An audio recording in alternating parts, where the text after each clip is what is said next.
বঞ্চিত হয়েছে। সেই কারণে মানুষের মধ্যে যে বিক্ষোভ বেড়েছিল এবং বাংলাদেশের সংখ্যাগরিষ্ঠ মানুষের জ্ঞান ধারণা ও বিশ্বাস অনুযায়ী দেশের শাসক গোষ্ঠী দেশ পরিচালনায় ভূমিকা রাখবে, সেই ক্ষেত্রে বলতা উল্টো হয়েছে।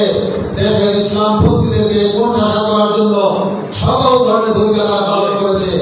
তার থেকে যে ক্ষোভের সঞ্চার হয়েছিল, সেই সকল ক্ষোভের বিস্ফোরণ হয়েছিল এই জুলাই মাসে।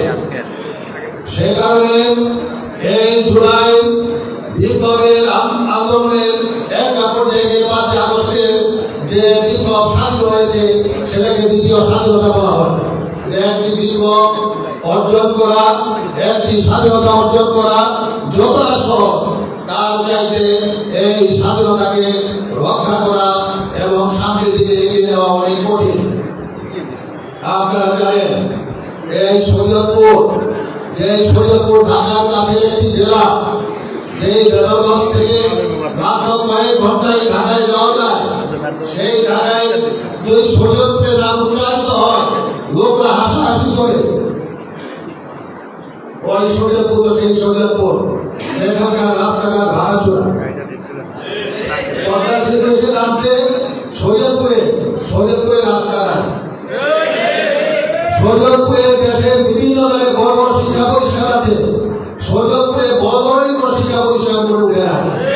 যে শিক্ষা প্রতিষ্ঠানগুলো আছে তাও মানগত দিক থেকে তাকে ডেভেলপমেন্ট করার জন্য কোনো চেষ্টা নাই।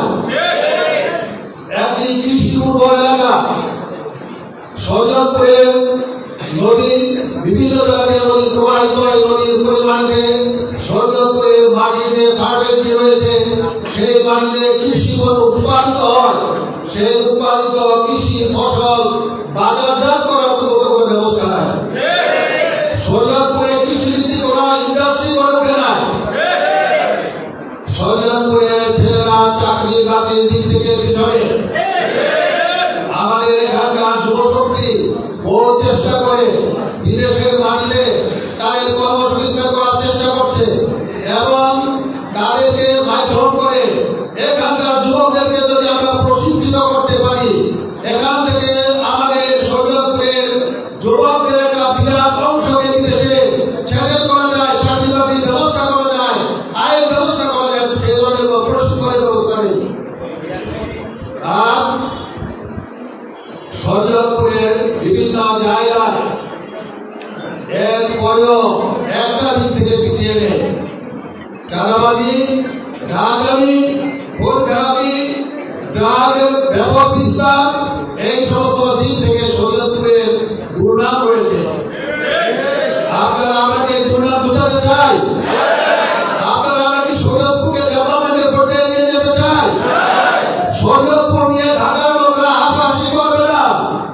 একটি ছেলের বাড়ি শরীয়তপুরে, একথা শোনার পরে আগ্রহ করে তার সাথে কথা বলবে। আপনারা কি আমরা একটি শরীয়তপুর চান? সেই শরীয়তপুর যদি আপনারা চান, কল কবজা আপনাদের হাতে, সেই কার্ড আপনাদের হাতে। যে সুযোগ জুলাই বিপ্লবের শহীদরা, আহতরা আপনাদের এনে দিয়েছে, সেই সুযোগকে কাজে লাগাতে হবে। সমাজ পরিচালিত হয়, উন্নত হয়, সমাজের অবনতি হয়, সকল কিছু হয় সমাজের নেতৃত্বের হাতে, নেতৃত্বের কারণে। গানের কথা আপনাদের মনে আছে? কি শোনার কথা ছিল কি শুনছি, কি বলার কথা ছিল কি বলছি, কি দেখার কথা ছিল কি দেখছি। আমরা এই 36 বছর, তার গানের সময় বলেছিল 36 বছর, এখন 54 বছর পরে আমরা কোন বাংলাদেশ দেখছি।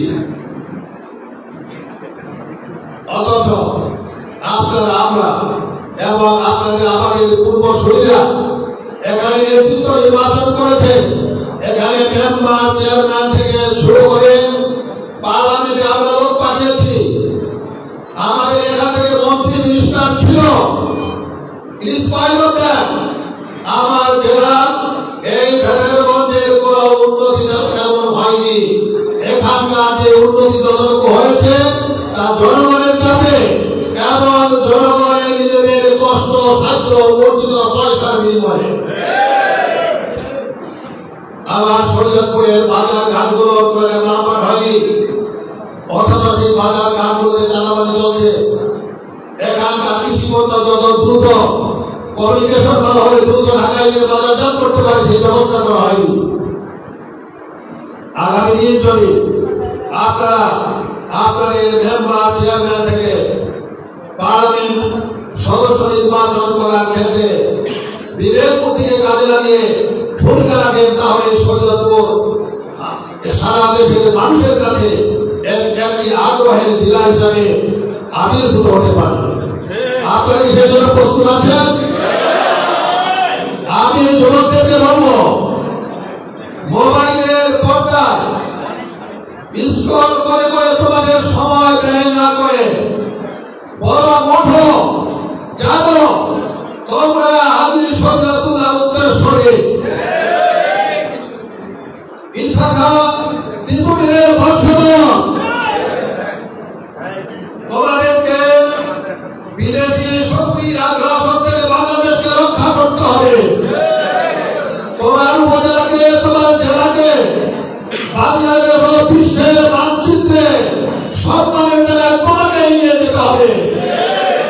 সেই কারণে আগামী দিন আর কোন ভুল নেতৃত্বকে সামনে আনা যাবে না। আমি অনেক জায়গায় বলেছি, এক ঝুড়ি আম আছে, পোকা পচা, তার মাঝে যদি আপনার আম কেনা দরকার হয়, অথবা এক বস্তা আলুর ভিতর থেকে যদি আপনার 1 কেজি আলু কেনা দরকার হয়, আপনি তুলনামূলক ভালো ভালো বেশি ভালোটা কেনেন না? ভালোটা বেশি বেশি পরে দিয়ে ব্যাগে ভরেন না? সমাজে বিভিন্ন লোকরা ভোটের সময় আসে, তার মাঝ থেকে আপনাকে বেছে লোক নির্বাচন করা উচিত না? শুধু আপনি বেছে তাকে ভোট দেবেন তাই নয়, বরং যিনি সৌভাগ্য তার জন্য জীবনকে বাজি রেখে বাজারে কাজ করতে হবে।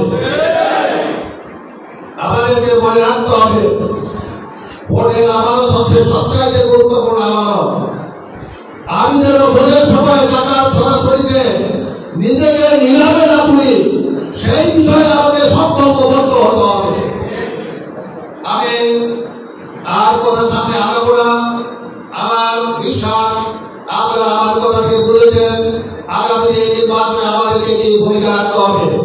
আপনারা কত গানে শুনেছেন, বাংলাদেশ জামাত ইসলামী শরীয়তপুর দিনের এই নির্বাচনী এলাকায় আগামী পার্লামেন্ট নির্বাচনে আমাকে মনোনীত যাবেন এখানে মনোনীত করে রেখেছে এবং এই মনোনয়ন চূড়ান্ত পর্যায়ে থাকলে এবং আগামী নির্বাচনের সময় উপস্থিত হলে আপনাদের মাঝে আমি যাব, কথা বলবো এবং আপনাদেরকে নিয়ে আজকের থেকে যে পথ চলা শুরু হলো, এই ফেডারগঞ্জের 4টি ইউনিয়নের আমার যুবক ভাইরা সকলেই আপনাদেরকে নিয়ে আমি একসাথে হাঁটতে চাই। আপনাদের এই উপজেলা এবং শরীয়তপুরের দিনের ভাগ্য রচনা করার জন্য আপনাদের সাথে মাঠে ঘাটে গ্রামে গঞ্জে মহল্লায় আমি ঘুরে বেড়াতে চাই। আপনারা আমাকে সহযোগিতা করতে রাজি আছেন? আল্লাহ রাব্বুল আলামিন এই হাতগুলো কবুল করুন। আমি ডাবুরগাঁতে আমার ছোটবেলা পড়াশোনা করেছি, তারপরে ফরিদপুর রাজেন্দ্র কলেজে, এরপরে ঢাকায় পড়াশোনা করেছি এবং ইসলামী ছাত্র আন্দোলনের দায়িত্বের কারণে শরীয়তপুরের গোসাইরহাট উপজেলার ফুলেরচর থেকে শুরু করে রামভদ্রপুর ইউনিয়নের শেষমাথা পর্যন্ত আমি ছুটে বেরিয়েছি। তখন আমার বয়স অনেক কম ছিল। আলহামদুলিল্লাহ আজকে গাড়ি এখানে চলে আসলাম, কিন্তু এক সময় হাঁটার পথ ছিল। হেঁটে হেঁটে এই ফেডারগঞ্জের বিভিন্ন স্কুলে আমি গিয়েছি, ছাত্রদের মাঝে ইসলামী চেতনা সৃষ্টির জন্য কাজ করেছি। আজকে আলহামদুলিল্লাহ সেই শরীয়তপুরে আপনাদের সাথে কাজ করার জন্য বাংলাদেশ জামাত ইসলামী আমাকে পার্লামেন্ট ইলেকশনে যে মনোনয়ন দিয়ে রেখেছে, সেই মনোনয়নকে সামনে রেখে আপনাদেরকে নিয়ে আমি কাজ করতে চাই। আশা করি আগামী দিন বেদরগঞ্জের যুব সমাজ একটি শক্তিশালী ভূমিকা আগামী নির্বাচনে রাখবে। আল্লাহ রাব্বুল আলামিন আপনাদের আমাদের সকলকে তৌফিক দান করুন। ওয়া তাওফিক ইল্লা বিল্লাহ। আসসালামু আলাইকুম ওয়া রাহমাতুল্লাহ।